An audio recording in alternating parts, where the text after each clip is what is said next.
好，跟住我就講呢頁啦，有心字，有水底呢個，好冇？望到未？嗱，望呢個啊，好。呢個有咩特色呢？心字，我哋遮住個彎鈎，遮住個彎鈎，就係橫向嘅3點，橫向嘅3點。啱啱講咗啊，豎3點就中間嗰點要走出去，係咪？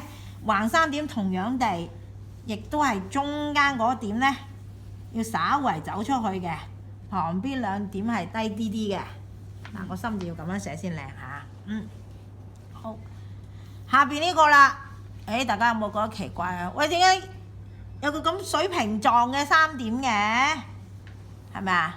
咁呢個3點其實係咩點嚟㗎？問翻大家啦，我講過嘅。4點冇錯。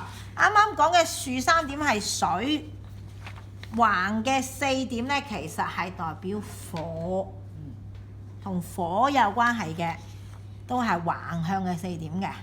但係行書就好特別嘅，行書呢就會將佢寫成3點，或者再徹底啲，一橫過，一橫過啊。譬如天下為公嗰幾個字呢，好多時行書寫呢個為字呢就唔咁論盡噶啦，3點我都唔寫噶啦，一橫過嘅係啦。甚至乎而家好多時我哋寫嘅我哋簡體字啊，大家可能有機會上深圳。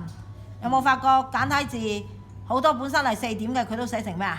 一橫，係咪啊？係啦，咁所以我成日都同大家講啦，簡體字咧就唔係憑空作出嚟嘅，佢咧就真係佢係將啲古代嘅行書咧轉化成行書嘅寫法咧，轉化成簡體字，係啦。咁有咩優點咧？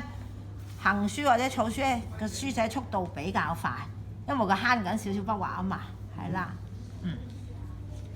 咁所以呢，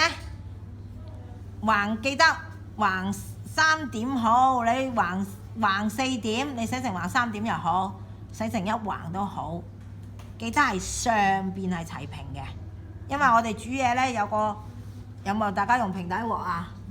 除咗圓鑊就唔平啫，如果係用平底鑊或者用煲，你倒上個火嗰陣時，個煲底嗰啲火係咪咁水平線㗎？係啦，咁就啱啱好對應4點啦。